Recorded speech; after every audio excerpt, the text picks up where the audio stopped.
sekarang adalah momentum yang pas untuk Anda gagal bayar di pinjaman online. Ya, karena pinjol-pinjol sekarang ini ya sedang mengurangi intensitas penagihannya dikarenakan pinjol-pinjol ini sedang disorot oleh beberapa pihak. Ya, seperti yang Anda tahu berita yang sedang viral sekarang ini adalah korban yang mengakhiri hidupnya dikarenakan dia terlilit hutang pinjol ada kami. Ya, berita ini sangat viral sekali sampai jadi berita tingkat nasional. Semua media menulis dan mempublish berita ini. Oke, OJK dan Kominfo pun sedang menyiapkan langkah-langkah yang harus diambil untuk kasus ini. Ya, nah imbas dari terlalu viralnya berita ada kami ini, perusahaan-perusahaan pinjol lain pun pastinya tidak ingin ikut-ikutan tersorot. Nah, ini ya, karena jika ikut-ikutan tersorot pastinya merepotkan, ya. Dan kabar baiknya, jika sudah seperti ini, maka penagihan dari semua pinjol-pinjol yang ada di Indonesia itu akan berkurang atau mereda. Ya, para pinjol-pinjol ini pastinya juga sudah dihimbau oleh OJK untuk tidak menagih dengan cara kasar dan mencekam. Ya, lagi ada kasus, gitu ya. Pinjol-pinjol yang lain sedang cari aman agar tidak terkena kasus yang sama yang saat ini sedang viral. Ya, kalau ada kasus yang sama yang muncul dari pinjol legal lainnya, waduh, ya, ini pasti akan ada pemblokiran.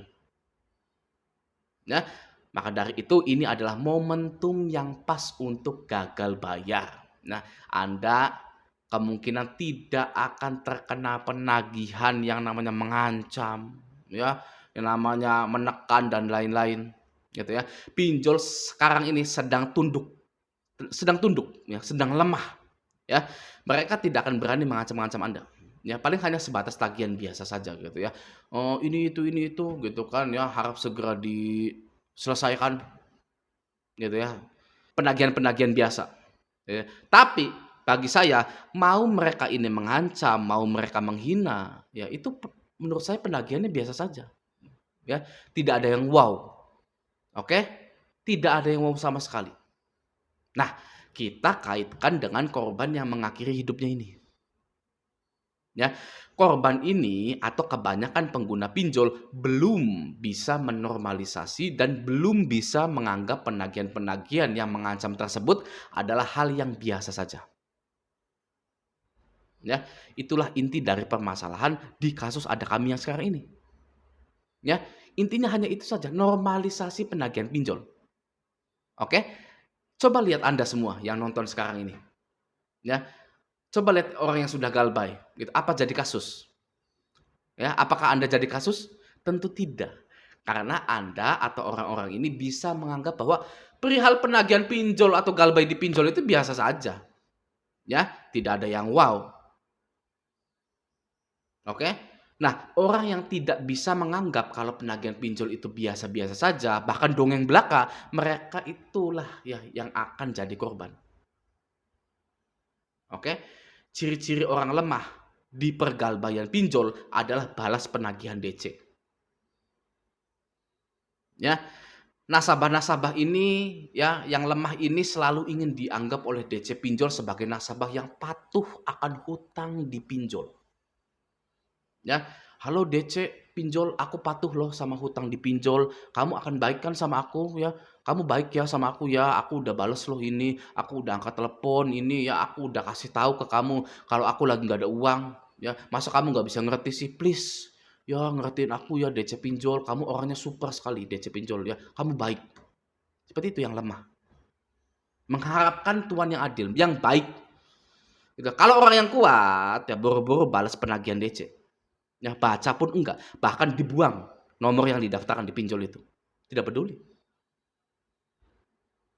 ya, tidak peduli sama sekali. Jadi saya harap Anda ini menjadi orang yang kuat.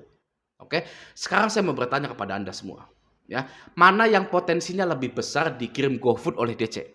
Ya, saya ulang pertanyaannya, mana yang potensinya lebih besar dikirim GoFood oleh DC? Yang pertama, orang yang janji bayar ke DC, sekuat tenaga balas pesan DC padahal dia nggak punya uang untuk bayar, ngulur-ngulur waktu DC, sehingga seperti mempermainkan DC, apa nasabah yang checklist 1 kalau ditagih? Ya, menurut saya orang pertama lah yang akan dikirim GoFood karena menjanjikan pembayaran, bernegosiasi, mengulur-ngulur waktu seperti mempermainkan DC, ya, mencoba agar DC ini tidak marah-marah, gitu ya, menenangkan DC, ya, saya akan bayar di jam 2, padahal nggak ada sama sekali, ya. Orang yang seperti itu kelihatan lemah di mata DC. Ya, orang yang bernegosiasi, menjanjikan pembayaran, itu kelihatan lemah di mata DC. Nasabah seperti itu mudah ditekan, bisa ditekan, dan DC akan menjadi lebih ganas ketika tahu kalau Anda bisa ditekan.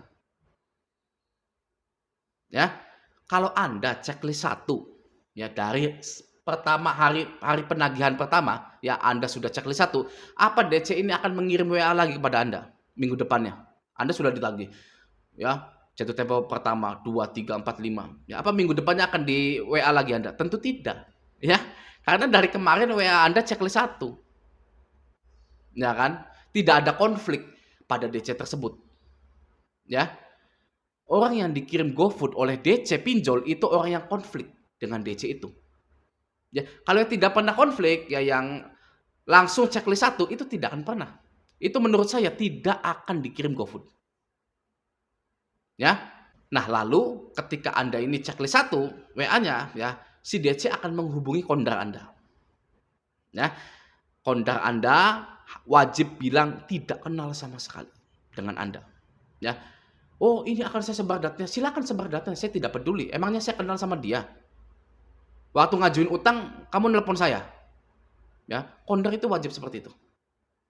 Ya, apalagi kondarnya teman Anda, ya, atau saudara-saudara Anda, nggak apa-apa. Dia minta bantuan. Gitu ya. Kalau ada WA penagihan jangan dibalas. Kalau ada telepon ya dari DC sengaja keangkat gitu ya karena mengharapkan telepon dari yang lain gitu ya. Bilang nggak kenal. Ya, kalau DC-nya mengancam, "Jangan bohong kamu, ya kamu ini kenal." Silakan sebar saja datanya, silakan saja Anda mau lagi tagih juga. Saya nggak kenal, ya saya nggak peduli. Peduli apa saya sama dia, ya, gitu. Nah, nanti DC akan berpikir, "Wah, ini sudah tidak bisa ditagih nih." Ya, bonusnya kalau nasabah sudah tidak bisa ditagih, ya, itu akan auto lunas. Daripada nasabah yang menjanjikan pembayaran, berkonflik dengan DC, ya, menenangkan DC. Seperti itu. Nah, Anda juga wajib berkoordinasi dengan operator tempat Anda bekerja, yang nerima telepon di kantor Anda gitu. Anda boleh minta tolong ke dia, "Kalau ada yang tanya saya dari pinjol bilang nggak kenal, ya, nggak ada yang namanya saya di sini." Beres sebenarnya seperti itu, ya. Oke, jadi kita kembali ke inti bahwa ini adalah momentum yang bagus untuk Anda gagal bayar di pinjol, karena pinjol sedang lemah. Ya, seperti itu ya. Jadi kita kembali ke inti bahwa ini adalah momentum yang bagus untuk Anda gagal bayar di pinjol.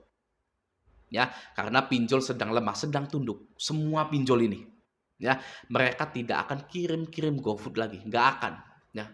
Kasusnya masih segar. Oke, mereka tidak akan mengancam-ngancam Anda lagi. Oke, dalam waktu yang menurut saya cukup lama. Seperti ini.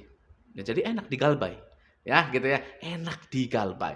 Gitu. Oke ya, semoga video ini bermanfaat. Sampai jumpa di video selanjutnya.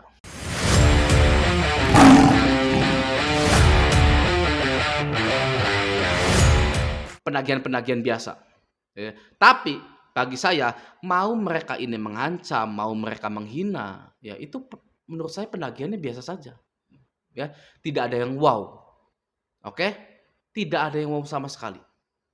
Nah, kita kaitkan dengan korban yang mengakhiri hidupnya ini.